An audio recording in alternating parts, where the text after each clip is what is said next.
Hello, everyone. Welcome back to the channel. My name is Sia Knight. I am your mobile notary mentor. And I want you to know that I help to coach new notaries on how to build their businesses in a way that helps to increase their competence and their confidence.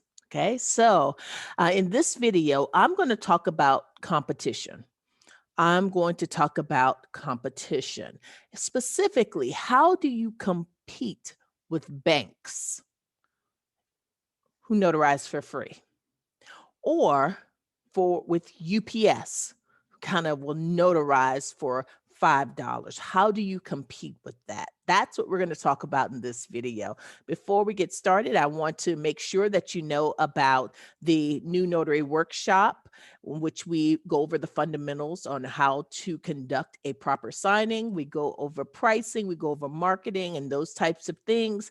Also, we have the new notary mastermind, which is available, and it's a mastermind, it's accountability group, it's a encouragement group. It is fabulous. So if you want more information about that, the links are in the description.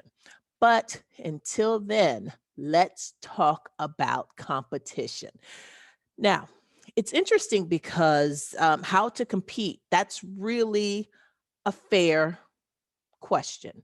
We are actually in this business, most of us, to make money, right? Otherwise, it would be a hobby and we would just do it for free, right?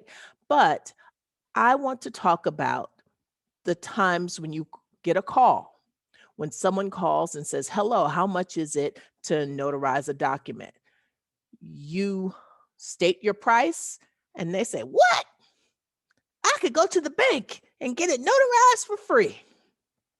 Okay. So the question is, well, how do you respond? What do you say to that person? Okay. The answer is nothing or very little, because the point is you cannot compete with free, nor should you. And I want you to hear this. I want you to hear this very clearly. Those people who are price shopping and who want the cheapest notarization possible, that's not your customer. If you are a mobile notary, you are offering convenience, and it's not for the price shoppers. So I want you to stop dropping your prices down so low it doesn't make sense. It doesn't pay for the gas that's going up each and every week. Okay. I want you to stop that.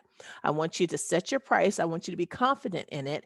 And I want you to know that it's okay to refer someone who has an inquiry about a notarization. I have even told someone like, "Hey, do you want to shop around a little bit, or do you want to take some time to think about it?" Because I am not in the convincing business.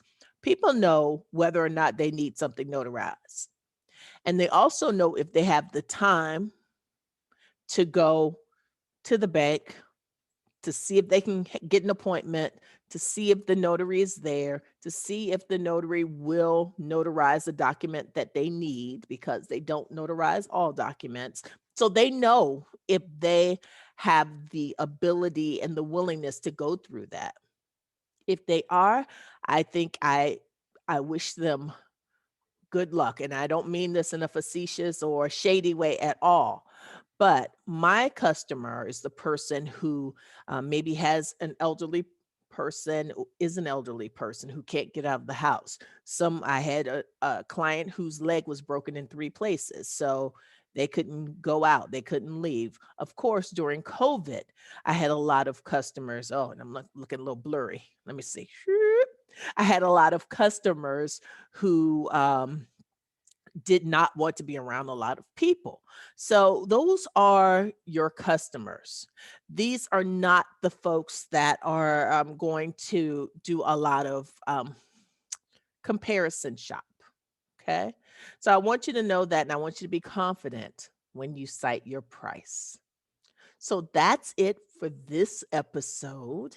I hope you enjoyed the video. Make sure you hit like, and I hope make sure if you're not subscribed, why not? Why not? You need to subscribe to this channel if you want information about how to create a successful, a thriving notary business. All right, folks, until next time, happy signing. Bye.